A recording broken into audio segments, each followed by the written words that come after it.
Sapa Indonesia Pekan masih menemani Anda saudara dan masih soal pantauan dari puncak arus balik. PT ASDP memprediksi puncak arus balik saudara di Pelabuhan Bakauheni Lampung terjadi Jumat hingga Minggu. Sudah sekitar 30% pemudik atau 168.000 orang yang sudah menyeberang ke Pulau Jawa. Sebanyak 9.000 sepeda motor dan 12.000 mobil telah kembali ke Pulau Jawa. Angka ini menjadi yang tertinggi sejak Hari Raya Idul Fitri. Angka ini saudara diperkirakan akan terus meningkat pada hari ini dan Minggu.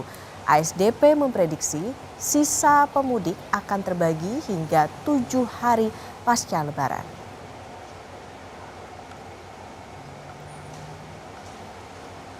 Kalau dari data itu mungkin sekitar 168 ribuan. Sekitar 68 ribuan. Nah kemudian beban yang masih belum kembali ke Jakarta itu mungkin sekitar 168 ribuan. Dan kemudian nanti akan terbagi di H+3 hari ini, H+4 sampai nanti H+7. Dan saya kira dengan adanya banyak buffer zone lalu kemudian kultur masyarakatnya atau tren masyarakatnya yang kembali dari Jawa ke Sumatera itu berbeda dengan. Kita akan pantau situasi arus balik di Pelabuhan Bakauheni Lampung bersama jurnalis Kompas TV, Suara Azani dan juru kamera Febri James. Selamat pagi Suara, pantauan Anda bagaimana situasi arus balik di Pelabuhan Bakauheni pagi hari ini? Ya Okta, di Pelabuhan Bakauheni memang jika kami pantau di Sabtu pagi ini masih terpantau ramai lancar begitu. Namun memang ini didominasi dengan penumpang yang pejalan kaki. Di tepatnya di belakang saya ini banyak pejalan kaki yang sudah mulai berdatangan untuk melakukan penyeberangan dari Pulau Sumatera menuju Pulau Jawa.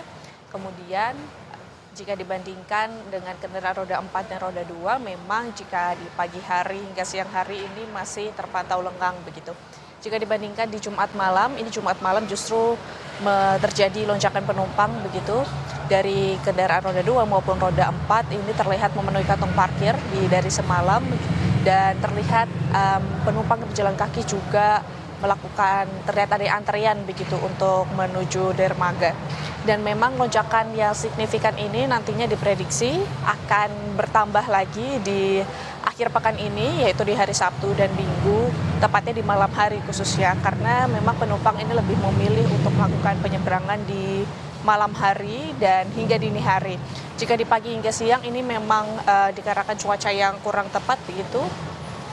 Dan kemudian jika kami pantau ini beberapa hari ke belakang memang pelabuhan terguyur hujan dan ini menjadi antisipasi juga untuk ASDP ini akan mempersiapkan fasilitas dan pelayanan yang lebih baik agar penumpang menunggu jika nantinya ada penundaan kapal untuk berlayar, penumpang diberikan fasilitas yang nyaman begitu dan kemudian proses bongkar muat tetap dikejar agar tidak terlalu lama begitu. Dan ASDP juga mempersiapkan beberapa buffer zone. Buffer zone ini berada di tol menuju Bakauheni ada 4 rest area yang menjadi buffer zone. Jika nantinya ada penumpukan di pelabuhan utama, ini petugas akan mengarahkan kendaraan beroda 4 untuk lakukan parkir dan kemudian nanti jika sudah lengang begitu di pelabuhan utama, kemudian akan diarahkan menuju pelabuhan utama untuk melakukan penyeberangan. Okta. Suara, jadi kalau di lalu lintas atau menuju ke Pelabuhan Bakauheni saat ini situasinya seperti apa? Apakah sudah terjadi ada kepadatan atau antrian kendaraan menuju ke pelabuhan atau bagaimana Suara?